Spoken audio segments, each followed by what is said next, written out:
ಮಾತನಾಡ್ತಾ ಇದೆ ಅಶ್ಲೀಲ ವಿಡಿಯೋಗಳ ಪ್ರಕರಣಕ್ಕೆ ಸಂಬಂಧಪಟ್ಟಂತೆ ಸರ್ಕಾರ ಚುರುಕು ಮುಟ್ಟಿಸ್ತಾ ಇದೆ.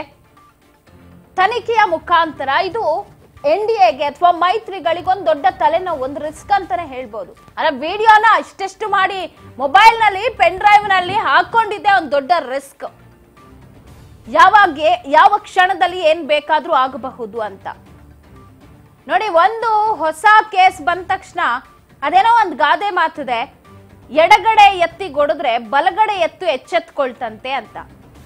ಸೊ ಅದೇ ತರ ಇಲ್ಲಿ ಒಬ್ಬರ ವಿಡಿಯೋ ವೈರಲ್ ಆಗ್ತಾ ಇದ್ದಂತೆ ಸಾಕಷ್ಟು ಜನ ಎಚ್ಚೆತ್ಕೊಂಡ್ ಬಿಟ್ಟಿರ್ತಾರೆ ಬಿಡಿ. ಈಗ ಯಾರು ಮೊಬೈಲ್ ಅಲ್ಲಿ ಇಂತಹ ವಿಡಿಯೋಗಳನ್ನ ಇಟ್ಕೊಳ್ಳಲ್ಲ, ಅದರಲ್ಲೂ ಇಂತಹ ಜನ ನಾಯಕರು. ಸೊ ಅಶ್ಲೀಲ ವಿಡಿಯೋಗಳ ಹರಿದಾಟಕ್ಕೆ ಸಿಕ್ಕಿರುವ ಹೊಸ ಟ್ವಿಸ್ಟ್ ಏನಂದ್ರೆ, ಹೆಣ್ಣು ಮಗಳನ್ನ, ಅದರಲ್ಲೂ ಅಪ್ರಾಪ್ತ ಹೆಣ್ಣು ಮಗಳನ್ನ ಬಳಸ್ಕೊಂಡಿದ್ದಾರೆ ಅಂತ ನೋಡೋಣ. SITಗೆ ನೋಟಿಸ್ ಅಂತೂ ಕೊಟ್ಟಿದೆ ಮಕ್ಕಳ ಕಲ್ಯಾಣ ಇಲಾಖೆ. ಸೊ ಯಾವ ತರ ಇನ್ವೆಸ್ಟಿಗೇಷನ್ ಮಾಡ್ತಾರೆ, ಸತ್ಯಾಸತ್ಯತೆ ಹೊರಗಾಗ್ತಾರೆ ಅಂತ. ರಾಜ್ಯ ರಾಜಕೀಯದಲ್ಲಿ ಪ್ರಜ್ವಲ್ ಬಗ್ಗೆನೆ ಚರ್ಚೆ. ನಿಂತ್ರು ಅದೇ ಚರ್ಚೆ, ಕುಂತ್ರು ಅದೇ ಚರ್ಚೆ. ಒಂದ್ ಹಂತದ ಎಲೆಕ್ಷನ್ ರಾಜ್ಯದಲ್ಲಿ ಮುಕ್ತಾಯ ಆಗಿದೆ. ಇತ್ತ ಎರಡನೇ ಹಂತಕ್ಕೆ ರೆಡಿ ಆಗ್ತಾ ಇದ್ದಾರೆ. ರಾಜ್ಯ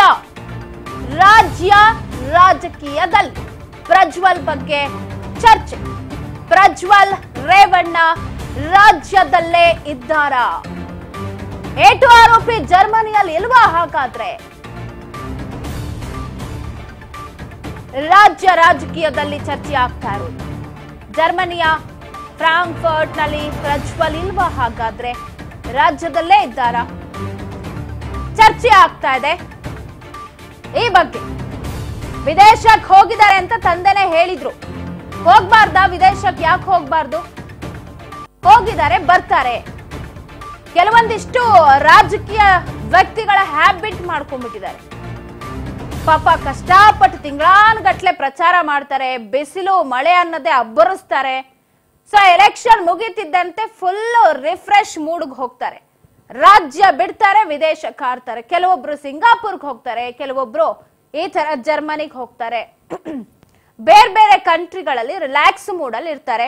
ಅದೇ ತರ ಪ್ರಜ್ವಲ್ ಅವರು ಹೋಗ್ಬಿಟ್ರ ಹಾಗಾದ್ರೆ ಅಂತ.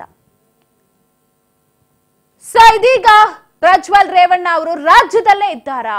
ಹೋಗಿಲ್ವಾ ಹಾಗಾದ್ರೆ ಜರ್ಮನಿಗೆ? ಏನ್ ನಾವು ಹೇಳ್ತಾ ಇದ್ವಿ,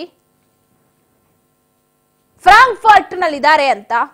ಹೋಗ್ಲೇ ಇಲ್ವಾ ಹಾಗಾದ್ರೆ? ಈ ತರದ ಒಂದು ಪ್ರಶ್ನೆ ಉದ್ಭವವಾಗ್ತಾ ಇದೆ. ರಾಜ್ಯ ರಾಜಕೀಯದಲ್ಲಿ ಪ್ರಜ್ವಲ್ ಬಗ್ಗೆನೆ ಚರ್ಚೆ ಆಗ್ತಾ ಇದೆ.